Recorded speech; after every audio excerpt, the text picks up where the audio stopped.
기독교의 초대 교보인 성 어거스틴의 삶의 근본을 찾기 위해서 그는 처음에 플라톤 철학에 많이 심취했습니다. 이 플라톤 철학의 핵심은 무엇입니까? 우리가 사는 이 현실은 실제가 아니고 그림자에 불과하다 하는 내용입니다. 그래서 실제를 보려면 이성, 곧 생각의 세계로 들어가야 한다 하는 말을 했습니다. 어거스틴도 처음엔 그런 줄 알고 철학에 심취했죠. 그런데 그가 이 하나님의 은혜로 진리를 발견하게 됩니다. 그런 자신의 책 이 고백록에서 이렇게 말하죠. 성경 안에는 경건한 말씀, 예수님의 고백의 눈물, 예수님의 희생, 예수님의 십자가의 구속의 잔, 그리고 수고하고 묵은 짐진 자들아 다 내게로 오라. 이런 부드러운 주의 음성이 들어있다 했습니다. 어거스틴이 말하고자 하는 것은 믿지 아니하는 자들이 세상에서 멋지게 사는 것처럼 보이지만 사실은 사라지고 마는 그림자를 붙들고 산다면 예수를 믿는 사람들은 우리를 구속하신 참 형상이며 실제신 예수님을 붙들고 사는 자들이다 하는 뜻입니다. 오늘 우리는 우리를 구속하기 위해서 실제 이 고난의 기도의 눈물을 흘리신 예수님을 만나게 됩니다. 예수님께서는 제자들과 이 6월절 만찬, 이 식사를 다 마치셨습니다. 식사하시는 동안에 우리 예수님께서는 십자가 구속사에게 그 의미를 다 전하셨습니다. 그리고 예수님은 무엇을 하셨습니까? 그 밤에 겟세마네로 가셨습니다. 이 39절 말씀 보시면 예수께서 나가서 습관을 따라 감람산에 가심에 제자들도 따라갔더니 예수님에게는 습관이 있었습니다. 누가복음 21장 37절에 잘 나타나 있는데 예수님은 낮에는 성전에 가셔서 말씀을 가르치셨고 밤에는 감람산에 가셔서 기도하면서 지내셨습니다. 오늘도 우리 예수님은 그 습관을 따라 감람산에 기도하러 가십니다. 여러분, 우리 예수님에게 기도가 왜 그리 중요했을까요? 우리 예수님의 사역은 세상과 또 육신의 생각 그리고 마귀에 사로잡혀 있는 그 사람들에게 이 하나님 나라 가치 안으로 들어오라고 하는 그런 사역을 하셨기 때문입니다. 그리고 우리 예수님의 사역은 많은 사람들을 대상으로 하는 사역이었어요. 사람들과의 만남 속에서 부딪히는 일들이 많이 있었습니다. 더군다나 이런저런 영적 방해하는 일들도 많이 경험하셨습니다. 우리 예수님께서도 몸을 입으셨기 때문에 우리가 느끼는 감정 똑같이 느끼십니다. 예수님은 그 하나님 아버지의 마음에 계속적으로 일치되는 사역, 그리고 하나님의 뜻을 잘 이루시기 위해서 항상 묵상하는 기도의 시간이 필요했던 것입니다. 우리도 마찬가지죠. 하루 종일 사람 만나고 그 사람과 상대하고 그런 일들을 하고 나면 마음에 상처받는 일들도 많이 생깁니다. 그리고 마음도 복잡해지고 지칠 때가 많이 있습니다. 어떻게 해야 하겠습니까? 예수님처럼 하나님 앞에 나와 나의 심정을 아뢰는 것입니다. 그러면 하나님께서는 반드시 기도하는 자의 마음속에 평온을 찾게 해주십니다. 그래서 인생을 오래 사신 분들, 그 인생의 격동기를 많이 경험하신 분들, 그들의 기도는 깊습니다. 무슨 일을 만나든지 하나님께 기도하는 삶을 살아오셨기 때문이지요. 우리도 기도하는 거룩한 습관을 반드시 가져야 합니다. 그래야 세상에서 받는 상처, 고통의 마음, 이 모든 것으로부터 하나님께로 말미암아 치료받을 수 있으며 회복이 가능하기 때문입니다. 그 다음에 우리 예수님께서는 습관을 따라 사실 또 한 가지 그 이유는 사람들을 위해서였습니다. 그러니까 사람들은 예수님을 찾고자 한다면 어디에 계시는지 다 알았습니다. 행방이 모연하지 않았습니다. 예수님을 만나려면 낮에는 성전에 가면 만날 수 있습니다. 예수님께서 거기서 말씀을 가르쳐 주셨기 때문이죠. 그 다음에 밤에는 감람원에 가면 됩니다. 예수님이 거기 계시기 때문에. 예수님은 아주 단순한 구주의 삶을 사신 것이죠. 왜 그렇게 사셨을까요? 언제든지 사람들을 만나주시기 위해서였습니다. 옛날에 이 권위주의자들 혹은 왕은 어떻게 살았습니까? 이 사람들을 잘 만나주지 않았습니다. 집무실도 저 제일 안쪽 구석진 곳에 있죠. 그래서 권위자나 왕을 만나려면 신하나 또 비서진들에게 사전에 허락을 받아야 되죠. 그것을 권위라고 생각했습니다. 그렇게 만든 것은 백성들 중심이 아니라 권위자 중심이었기 때문입니다. 그러나 예수님은요, 사람들 중심이셨습니다. 언제든지 예수님을 만나려면 성전에 가면 되는 것이었습니다. 여러분, 우리 하나님 어떤 분이시죠? 하나님을 만나려면 겹겹이 건물을 지나가야 되고 문들을 지나가야 되고 비서진들로부터 신원조회를 받아야 되고 끝난 다음에 허락을 받아야 하나님을 만날 수 있습니까? 그렇지 않습니다. 우리가 때를 따라 돕는 은혜를 얻기 위하여 하나님 앞에 나아가려면 언제든지 예수님을 통해서 하나님 보좌 앞으로 담대히 나아갈 수 있습니다. 언제든지 어떤 장소든지 하나님 아버지를 만날 수 있습니다. 권위라고 하는 것은 만나기를 어렵게 만들어 놓음으로 생기는 것이 아닙니다. 권위라고 하는 것은 변함없는 잣대, 그 기준이 될 때에 생기는 것이죠. 우리 예수님께서는 이 땅에 사시면서 그 생활 습관의 기준을 정해 놓으시고 살아가셨습니다. 낮에는 성전에 가서 말씀을 가르치시고 밤에는 기도하며 지내셨습니다.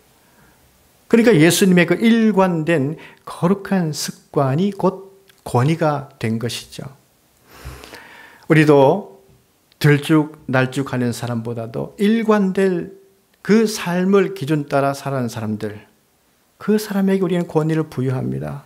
우리가 교회에서도 보면 젊은 사람에 비해서 많은 것을 배우지 못했어도 눈이 오나 비가 오나 변함없이 그 자리에서 그 시간에 매일 하나님께 기도하시는 그런 성도들이 있습니다. 그런 분에게 영적 권위가 부여되는 것입니다. 예수님 보십시오. 밤에 감람산에 제자들과 함께 가셨지요. 그곳에 도착했을 때에 우리 예수님께서 제자들에게 말씀하셨습니다. 유혹에 빠지지 않게 기도하라. 이 말씀하셨어요. 사랑하는 제자들을 향한 예수님의 충고는 무엇이었습니까? 유혹에 빠지지 않게 기도하라. 여기 유혹이라고 하는 것은 꾀임을 말하는 것이죠. 이 말씀을 헬라어 성경을 보면은 이렇게 되어 있습니다. 유혹 속으로 들어가지 않도록 너희는 기도하라. 여러분, 유혹은 이리로 들어오라고 손짓하죠. 들어갈 때는 그냥 호기심으로 들어갈 수 있습니다. 그러나 나올 때는 혹독한 대가를 치르게 됩니다. 예수님은 어떤 유혹에 들어가지 말라고 말씀하실까요? 우리 예수님이 잡혀도 두려워하지 말라는 것입니다. 그리고 제자들은 우리 예수님께서 무기력하게 신문을 당하고 심지어 십자가형에 처형당하는 것을 목격하게 될 것입니다. 그럴 때라도 우리가 그동안 믿고 따랐던 메시아가 정말 이분 맞는 것인가? 우리도 기만당한 것 아닌가? 이러한 의심과 절망의 유혹에 빠지지 말라고 말씀하시는 것이죠. 왜냐하면 예수님은 실제 그리스도이시기 때문에 그 예언된 대로 십자가의 길을 걸어가시는 것입니다. 그런데 제자들은 악한 무리에게 예수님이 당하시고 그들에게 십자가 처형을 당하시고 죽으시는 분이 어떻게 우리를 구원할 수 있겠는가? 이렇게 절망적으로 생각할 수 있었습니다. 제자들은 예수님은 정말 메시아이시기 때문에 죽으시는 것 아닌가?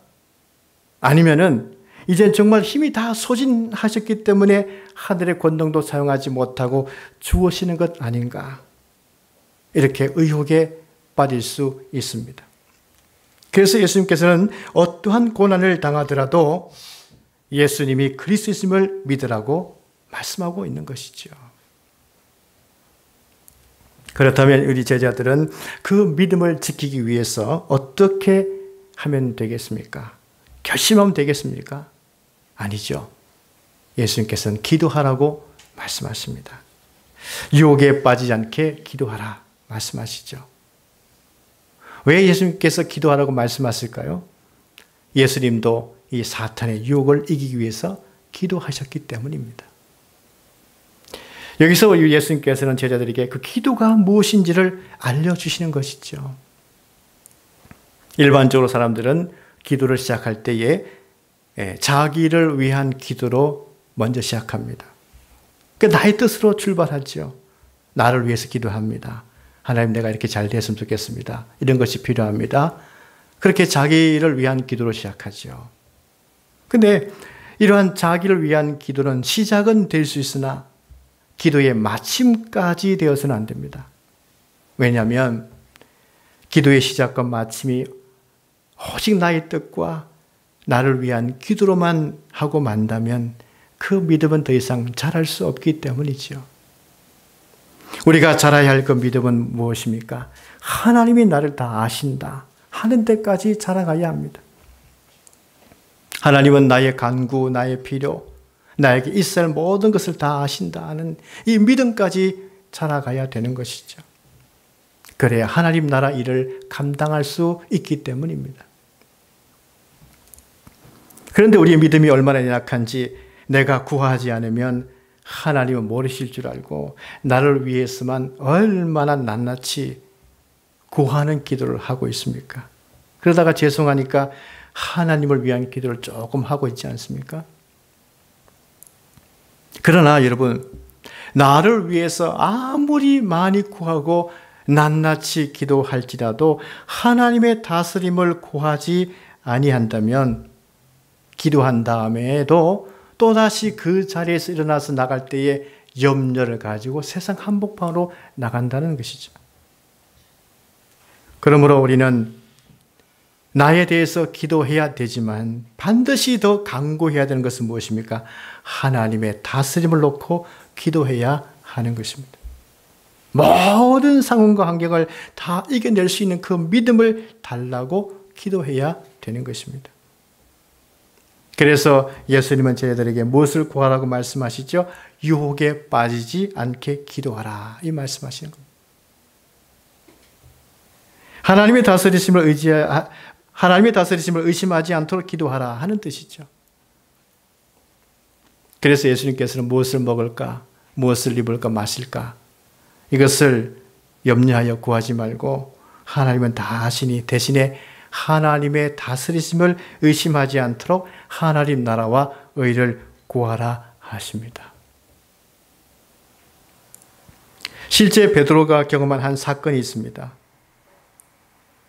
베드로가 예수님의 부르심을 받은 다음에 예수님과 늘 함께 하면서 생활했죠. 그러니까 가정을 잘 돌볼 그런 틈이 없었습니다. 근데 이 베드로의 마음의 한편에서는 무슨 염려가 있었습니까? 집에 누워 계시는 장모님이 계시는데 어떻게 하나. 이런 마음이 늘 있었습니다. 근데 예수님은 다 아셨어요. 예수님은 한 번도 베드로가 이 문제 놓고 구하지 않았지만 예수님은 다 아시기 때문에 베드로의 집에 들어가셨죠. 그리고 열병으로 누워있는 그 장모를 고쳐주셨습니다. 그래서 어떨 때는 내가 미처 구하지도 아니한 것인데도 하나님은 다 아시고 응답하시는 것이 얼마나 많이 있습니까? 우리가 솔로몬의 기도를 보게 되면 솔로몬은 하나님의 뜻과 그 말씀을 듣는 마음을 달라고 하나님께 기도했습니다. 하나님 기뻐하셨죠. 그래서 하나님은 솔로몬이 구하지도 아니하였던 부와 영광을 주시겠다고 하셨습니다. 하나님은 솔로몬에게 무슨 뜻으로 솔로몬이 구하지도 아니했는데 이것까지 주시겠다고 말씀하셨을까요? 하나님이 가장 원하시는 기도는 하나님이 다스리시는 그 기도를 하는 것입니다. 사람에게는 하나님의 다스림을 받는 것이 가장 중요하기 때문이죠. 그래서 하나님은 하나님의 다스림을 받으려고 구하는 그 기도에 대해서 하나님은 또 그 사람에게 있어야 할 것을 다 아시고 주시겠다고 말씀하시는 것입니다. 나머지는 염려하지 말라고 말씀하고 있는 것이죠. 우리 예수님께서는 제자들에게 기도하라고 말씀하시고는 돌 던질 만큼 조금 더 들어가서 기도하십니다. 근데 예수님은 무릎을 꿇고 기도하시죠. 근데 이 예수님의 기도의 자세를 보십시오. 무릎을 꿇고 기도하시다. 우리가 여기서 자세히 보아야 하는 것은 이 겟세마네에서의 이 예수님의 기도는 마태복음과 마가복음에도 기록되어 있는데 마태복음과 마가복음에는 조금 나아가서 얼굴을 땅에 대시고 엎드리다 이렇게 되어 있습니다. 그런데 우리가 읽은 이 누가복음에 어떻게 되어 있습니까? 무릎을 꿇고 기도하셨다라고 되어 있습니다. 훨씬 누가는 예수님의 기도에 대해서 깊이 관심을 가졌기 때문이죠. 그래서 우리는 이런 차이점을 볼 수 있어야 되는 것이죠. 무릎을 꿇고 기도하셨다는 것. 여기 무릎이라고 하는 것은 두 무릎을 말합니다. 꿇었다고 하는 것은 작정하다는 뜻이 들어 있습니다. 우리가 사도행전에 나타나 있는 기도를 볼 때에 무릎을 꿇었다는 표현이 몇 번 나오죠. 사도 바울이 에베소 교인들에게 말합니다. 내가 성령에 매여서 예루살렘으로 가는데 오직 성령이 증언하시기를 결박과 환난이 나를 기다린다고 하나 나는 주 예수께 받은 사명을 다 마칠 때까지 내가 달려갈 길을 다 하겠노라고 고백합니다. 그런 다음에 교회를 잘 돌보라고 권면하지요. 그런 다음에 함께 기도합니다. 그 사도 바울과 에베소 교인들이 함께 기도하는데 무릎을 꿇고 기도하죠. 에베소 교인들은요, 바울의 목을 끌어안고 울면서 간절하게 기도합니다. 또한 바울이 예루살렘으로 가는 도중에 두로에 도착했습니다. 두로에 도착했더니 이미 주의 제자들이 성령을 통해서 바울이 당할 고난에 대해서 다 알고 있었습니다. 제자들은 바울에게 예루살렘에 가지 말라고 했죠. 함께 며칠을 지납니다. 그런 다음에 바울과 함께 그들은 바닷가에서 무릎을 꿇고 기도했습니다. 여러분, 바울은 언제 무릎을 꿇고 기도했습니까? 예루살렘에서 당할 결박과 고난을 앞두고 있을 때 무릎을 꿇고 기도했습니다. 그런 고난이 두려워서 사명을 회피하지 않고 인내로 감당하게 해달라고 기도한 것입니다. 여러분, 이렇게 사명을 앞두고 있을 때는 그 기도의 자세가 달라지는 것입니다. 누가는 예수님의 심정을 누구보다도 잘 표현했죠. 그래서 예수님은 이 십자가 고난을 회피하지 않고 감당하기 위해서 작정하며 기도하셨다는 것입니다. 근데 오늘 말씀 보면 그 기도의 내용이 딱 한 줄로 되어 있죠. 42절 말씀 보십시오. 아버지여, 만일 아버지의 뜻이거든 이 잔을 내게서 옮기시옵소서. 그러나 내 원대로 마시옵고 아버지의 원대로 되기를 원하나이다. 분명히 예수님은 기도를 시작하실 때에 두 무릎을 꿇을 정도로 간절하게 기도했습니다. 마태복음을 보게 되면은 예수님의 십자가 죽음을 앞두고 심히 고민과 슬픔에 잠긴 채 기도하셨다고 되어 있습니다. 예수님도 분명히 기도의 시작은 이 잔을 내게서 옮기시옵소서. 그렇게 자신을 위해서 기도하셨습니다. 자신의 뜻을 놓고 기도하셨습니다. 우리 예수님에게 있어서도 십자가 고난은 간단한 것이 아니었기 때문입니다. 심각한 고민과 슬픔이 있을 만큼 고통이었습니다. 여러분, 그래서 어떤 사람이 사명 따라 산다고 사명이니까 당연하게 생각해서는 안 되는 것이죠. 어떤 한 분이 계십니다. 이분이 많은 사람들이 선교사로 파송받아 갈 때에 그들을 열심히 축복해주고 그리고 기도도 많이 해주고 많은 도움을 주셨습니다.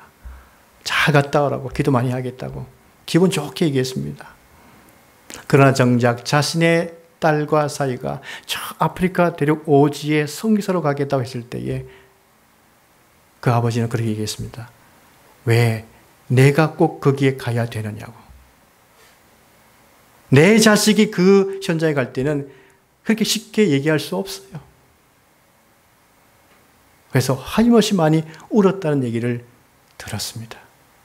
남이 갈 때는 쉽게 얘기할 수 있지만 내가 고통을 당할 때는 쉽게 맞이할 수 없는 것이 우리 인생의 내용들이죠. 예수님이니까 십자가의 고난 쉽게 당할 수 있는 것이 아니었다는 것입니다.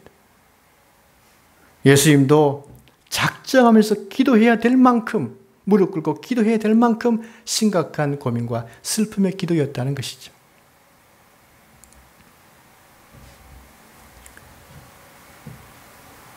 메시아로 오신 예수님에게도 이 십자가의 고난의 잔은 대단히 고민되고 슬픈 일이었습니다.